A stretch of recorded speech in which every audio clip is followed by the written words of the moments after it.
চলেন বন্ধুরা দেখাই আমার বাড়ির পাশে খালে কীরকম পানি।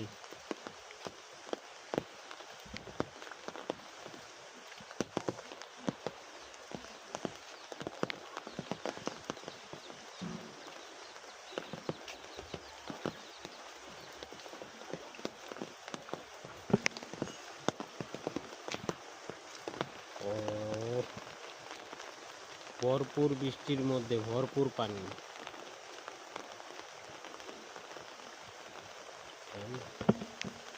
এইখানে তারা ওই বাসার থেকে একটু ব্রিজ বানাইছে, এদিকে পারাপার হওয়ার জন্য ব্রিজ পোল হয়ে উপরের দিকে যাইতেছে পানি।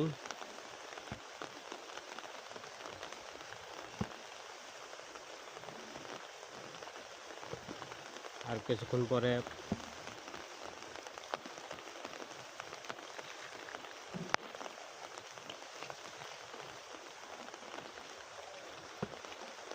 নদীতে যাব, নদীতে যাইয়া দেখাবো আপনাদেরকে কীরকম পানি, ইন্ডিয়া থেকে কীরকম পানি নামছে এটাও দেখাবো ইনশাল্লাহ।